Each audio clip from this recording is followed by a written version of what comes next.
Hello, hello, and welcome to Story Nori. You're listening to Jana, and I'm back with a new Birdy story, Birdy and the Mischievous Gnomes.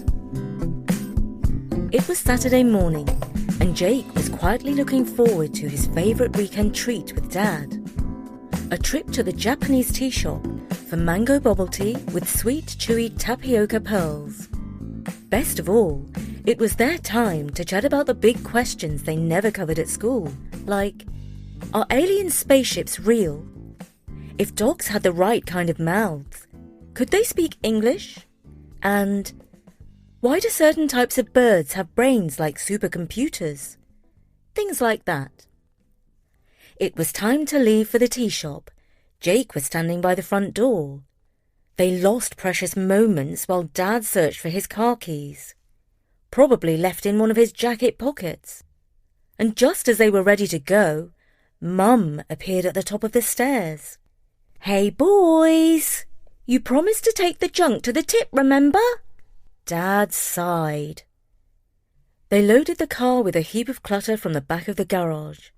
Unused electric fans, broken lamps, picture frames, Grandma's old TV, and rusty bed springs. They drove off in the opposite direction to the Japanese tea shop. Outside the tip, they found a long line of cars driven by Saturday morning dads and husbands. When they finally crept into the tipping area, grumpy men in yellow jackets barked orders at them. "Oi, mate! Sofa's not for the metal skip! Over there!" Pointed. On the way out, Jake noticed a pile of objects the tip workers had set aside. Freebies like rusty bikes, wobbly prams, and garden gnomes with cheeky grins. "Are those what aliens look like?" Jake asked, pointing at the gnomes. Dad smiled. "They're gnomes, Jake." "They're so cool, and they're free." Dad shrugged. "All right, grab a couple if you like." Back home, Jake and Dad lugged 6 gnomes through the gate into the back garden. They lined them up with care. A fishing gnome holding a tiny rod. A grumpy one clutching a hammer. A happy gnome with a goofy grin. A sleepy one mid-yawn. A dancing gnome on tiptoes, and a sneaky one peeking from behind a painted rock. Jake and Dad stepped back, hands on hips, admiring their new quirky crew, when Mum leaned out of the kitchen window. "What on this earth are those ghastly things?" she said in surprise. "Oh, don't worry, Mum. They were free. We got them at the tip," Jake called back. "I think they're aliens, but Dad says they're gnomes." "Either way, Jake, they're dreadful.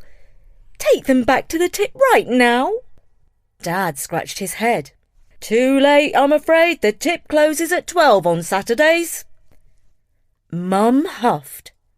And then she instructed them to get rid of the gnomes the following Saturday first thing.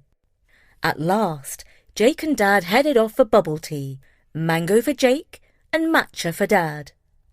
They slurped happily as the chewy pearls bobbed through their straws. They discussed if gnomes might actually be from another planet after all.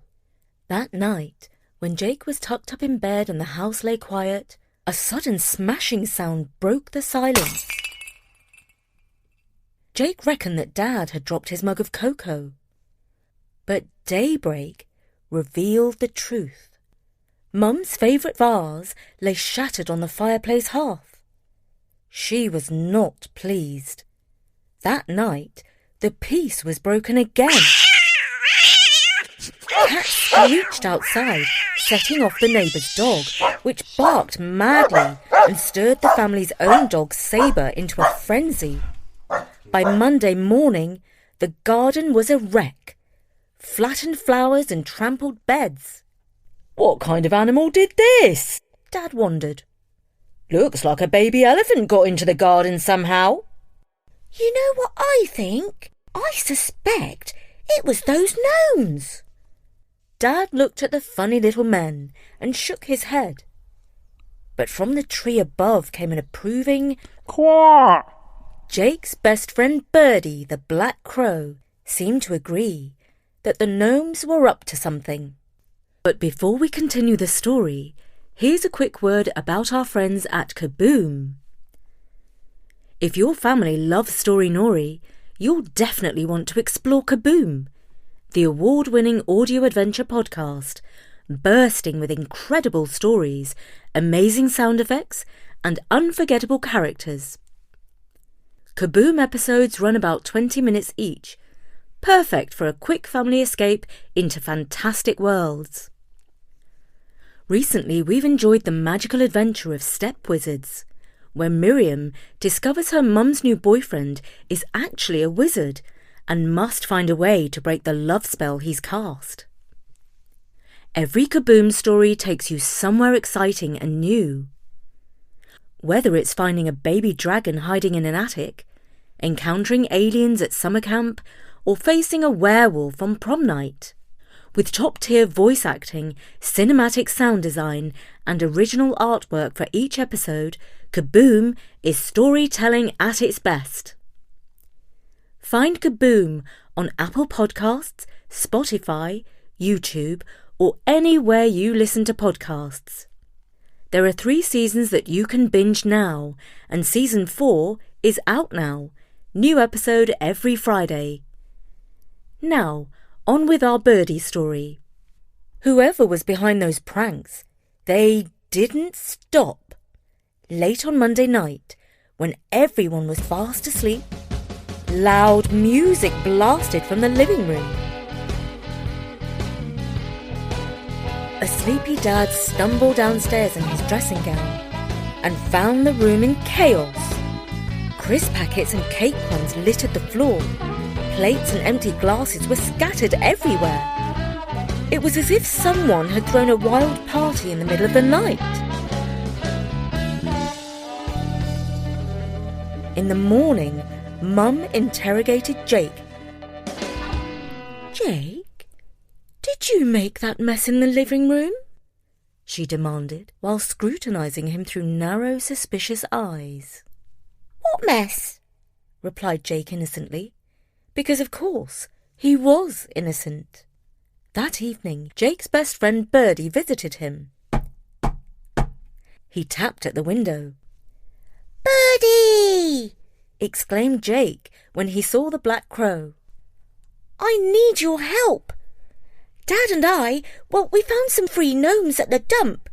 We brought them home, and they've been playing all sorts of pranks. Mum and Dad thinks it's me who's been causing this mess, but I didn't do anything. It's so unfair." "Correct. Life is far from fair," agreed Birdy. Gnomes are well known for doing bad stuff. No wonder What they're giving sane them away. person What would sane want some person naughty would want gnomes in their naughty home? gnomes in their home? Mum and Dad will never believe that the gnomes are to blame. Maybe your mum's to blame. I overheard her calling the gnomes ghastly. No wonder they're angry. And she said, take them back to the tip. How would she feel if someone was talking about her like that? "She would be cross," said Jake. Precisely. Echoed back Birdy. "But Birdy, what can I do to prove the gnomes are doing all these pranks?" See if you can catch them in the act. And that's what he tried to do. Late on Tuesday night, Jake crept downstairs and hid himself under the kitchen table. He waited, and he waited, all the while struggling to keep his eyes open. Eventually, he yawned and fell fast asleep. Fortunately, the floor was cold, and he was so uncomfortable, so he soon woke up again and crept back upstairs to bed. In the morning, Mum said, "Somebody's been eating chocolate biscuits and ice cream in the middle of the night. Was that you, Jake?" Jake shook his head. "Well then, I suppose it must have been the gnomes again," said Mum, but she did not sound convinced. "Well, actually, Mum," said Jake, "Birdy says It's your fault, because you hurt the gnomes' feelings and told Dad and me to take them back to the tip. They're really cross, and they are playing pranks to get their own back." "Oh, Birdy said that, did he? Well, you can tell that feather-brained friend of yours that I don't believe in him. Still less in garden gnomes that come to life and steal chocolate biscuits in the middle of the night." As Mum looked rather cross, Jake thought it was a good idea to make haste and hurry upstairs and get ready for school. On Wednesday night, Jake was too tired to sneak downstairs, but nothing in particular happened. On Thursday, there was again a lot of noise, mostly the dog barking, so Dad went downstairs to investigate. He found the rubbish had been spilt all over the kitchen floor, and Sabre was hungrily sniffing through it. It was very strange, because the rubbish bin was far too solid and heavy for a terrier to knock over. Again, Jake faced all sorts of unwelcome questions in the morning. He felt just like a criminal. Finally, it was Friday. The garden gnomes were due to return to the tip the next morning, and it was Jake's last chance to prove that they were the culprits who had been causing all this chaos. Birdy said it would be a good night to catch them. "If I know anything about gnomes, they'll want to make one big final impression," he called. So Jake again hid under the kitchen table. And this time he pinched himself regularly to stay awake. Just after midnight, according to the kitchen clock, a scratching sound came from the window. His heart raced. Slowly, the latch lifted, and 2 gnomes slipped inside. He recognized the one with a pointy beard, who was usually sitting with a fishing rod in his hand. Jake lunged and grabbed the fisher by the foot. The gnome let out a high-pitched squeak and twisted free, knocking over a jar of biscuits as it scrambled across the counter. Sabre barked wildly in the corridor. A spoon flew through the air, followed by a shower of crisps.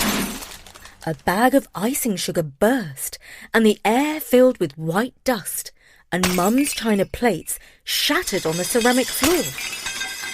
The gnomes darted and leapt, a blur of chipped hats and painted grins. Suddenly, Dad burst in, his eyes wild. "What is going on?" He froze, staring at the chaos. Jake pointed. "The gnomes! It's them, Dad!" But the gnomes had magically disappeared in the nick of time. Mum stood in the doorway, arms crossed.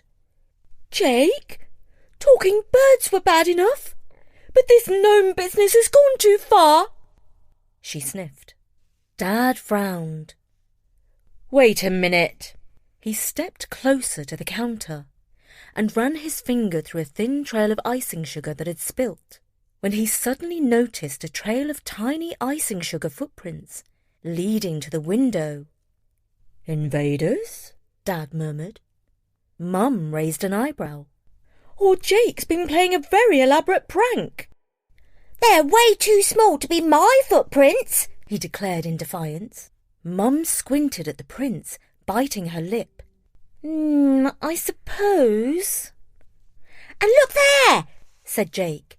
On the floor beneath the window, they found a tiny shoe, about the size of a small toddler's foot, or a gnome's. "That's spooky," admitted Dad. And even Mum did not have a reply right away. Eventually she said, "Well, at least they're going first thing tomorrow, and good riddance." They cleaned up the mess in puzzled silence. Outside, there was a low rustling sound. Jake glanced through the window, just in time to see a pair of tiny figures scampering towards the garden fence. "Mum! Dad! Look!" he said. And they both glanced over, and they saw 2 somethings, but they weren't sure what they were. Probably a couple of cats, said Mum. But you've got to admit, said Dad. They looked more like a couple of gnomes. Or aliens, said Jake. Or aliens, agreed Dad. There was a quack from the apple tree in the garden. They looked up and saw, silhouetted against the moon, something that might or might not have been a UFO zipping across the sky. In the morning, Dad and Jake woke up early, and without being told, they collected up the garden gnomes and returned them to the tip. They were the first to arrive, even before the gates were open. "Hello, mate, what you got?" asked a man in a yellow jacket, who had a familiar face with a pointy beard and a large nose. "Garden gnomes," said Dad. "Gnomes, eh? You know they're a fiver each to drop off." "£5 to drop off?" protested Dad. And Jake added, "But we picked them up for free just last week." "Not my fault, mate. New rule from 1st of April. Everyone are getting rid of their gnomes, so now the council are charging. Same as asbestos and toxic waste." Dad sighed and tapped the mobile card machine, paying £30. Afterwards, over Japanese bubble tea, both Jake and Dad agreed that the rubbish tip man looked exactly like the gnome with a fishing rod. And fortunately, after that, there were no more midnight disturbances or pranks in the house. Just the regular visits from a wise old talking bird, who told Jake, "The story goes to show there's no such thing as a free lunch." And that was Birdy and the Mischievous Gnomes, read by me, Jonna, for Story Nori. Bye for now.